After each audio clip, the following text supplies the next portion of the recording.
ओम शांति। मैं बीके राजेश्वरी उत्तराखंड से सभी आत्माओं का स्वागत करती हूँ। आज मैं ये बताऊंगी आप सबको कि परमात्मा को अपनी आखिरी उम्मीद नहीं, अपना पहला भरोसा बनाइए।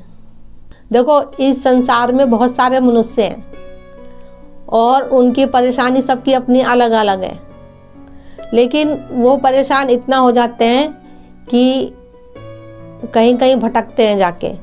जैसे जिसकी जैसी समस्या है, कोई तांत्रिक के पास जा रहा, कोई से मंदिर में जा रहा, जिसमें इंसान बता रहा वो उस जगह जगह जा रहा। कभी कोई सा मंदिर बता दिया, कभी कोई सा मंदिर बता दिया। तो इंसान, क्योंकि इंसान परेशान ज़्यादा रहता है, जैसा जो बताता है वो इंसान वैसे ही करता है। लेकिन वो जब सब जगह से हार जाता है ना, जब सब जगह से उम्मीद छूट जाती है, जब उसके मन में निराशा आ जाती है कि नहीं अब कुछ नहीं हो सकता, तो वो उस समय फिर परमात्मा को याद करता है। जब उसके सारे दरवाजे बंद हो जाते हैं, उस समय वो परमात्मा को याद करता है। अब परमात्मा को भी क्या, जब परमात्मा की पहचान ही नहीं हैगी तो वो तो देवी देवताओं को मंदिरों में ही जा रहा है, तो उससे क्या होगा? उससे तो कुछ भी नहीं होगा। लेकिन परमात्मा सुनेगा भी तो जब उस परमात्मा की सत्य पहचान होगी, हमें पता होगा कि हम आत्माओं का बाप कौन है, हमारे अंदर ज्ञान होगा, समझ होगी, जब भी तो उधर हमारी बात पहुंचेगी बाप तक। परमात्मा को आखिरी उम्मीद नहीं, पहला भरोसा बनाओ उसको अपना। और जब हम परमात्मा को अपना पहला भरोसा बना लेंगे ना, फिर जादू देखना आप कि उसका जादू किस प्रकार से काम करता है। देखो, परमात्मा से सच्चे दिल से बात करो, सच्चे कर्म करो, सच्चाई का साथ दो, सबको दुआएं दो, सबके दर्द को अपना समझो। ये नहीं कि हम परमात्मा को अपनी आखिरी उम्मीद बना के बैठ गए। देखो, करना तो हमें ही पड़ेगा, वैसी टचिंग हमें बाबा करवा देगा तो जो समस्या है वो हल हो जाएगी हमारी। लेकिन जब परमात्मा को ही नहीं याद करेंगे, उसका ही नहीं ध्यान करेंगे, तो फिर टचिंग किसको होगी? क्योंकि हम तो मुश्किलों में ही फंसे हुए। तो कहने का मतलब ये है कि मुश्किलों का भी सामना करो और परमात्मा को भी याद करो। वो उस दलदल से आपको ज़रूर बाहर निकाल लेता है। साथ ही साथ ये भी कहना चाहूँगी आप सबको कि परमात्मा का सिमरन कभी छूटे ना। परमात्मा को जो हम सब योग करते हैं वो कभी भी छूटे ना।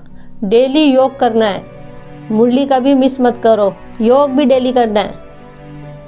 जब हम ये सब करते रहेंगे तो परमात्मा का साथ का एहसास हमें होता रहेगा। इस भाग दौड़ की ज़िंदगी में हम परमात्मा को भूल जाते हैं, क्योंकि छोटी छोटी सी परेशानी परमात्मा की याद रहने नहीं देती, ठहरती नहीं, क्योंकि समस्याएं बहुत हैं आजकल। लेकिन उस समस्याओं का हमें सामना करना सीखना है, वो भी सत्य परमात्मा का साथ लेके। जब हम परमात्मा को साथ रखेंगे अपने, तो परमात्मा हमें इन समस्याओं से मुक्त करा देगा। जब हम योग करते हैं तो हमारे अंदर एक ऊर्जा आती है, उस ऊर्जा से हमें बहुत शक्ति मिलती है।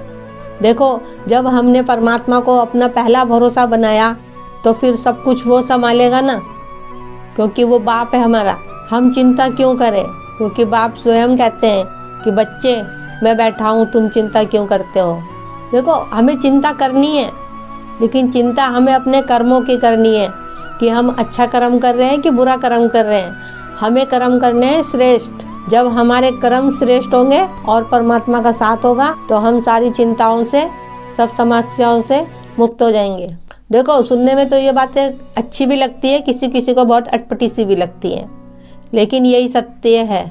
लेकिन जब इन बातों को हम अपने जीवन में अपनाएंगे कि परमात्मा को अपना पहला भरोसा बनाना है, आखिरी उम्मीद नहीं, पहला भरोसा बनाना है, तो जीवन में आपको सकारात्मक सोचने की प्रेरणा मिलेगी। मेरा इस वीडियो को बनाने का यही उद्देश्य है कि आप परमात्मा को अपने साथ रखिए, उसको साथ लेके चलिए, उसको अपना पहला भरोसा बनाइए। जब हमने परमात्मा को अपना पहला भरोसा बनाया है तो हम चिंता क्यों करें? देखो, जब हम परमात्मा को अपना पहला भरोसा बना लेंगे और परमात्मा को हम साथ लेके चलेंगे, तो फिर समस्या चाहे कोई भी आए, लेकिन पहले परमात्मा ही याद आए, फिर देखो जीवन कैसे भवसागर से पार हो जाएगा। तो ठीक है, चलती हूँ, फिर कल फिर मिलती हूँ कोई नई वीडियो के साथ। जब तक के लिए ओम शांति, ओम शांति।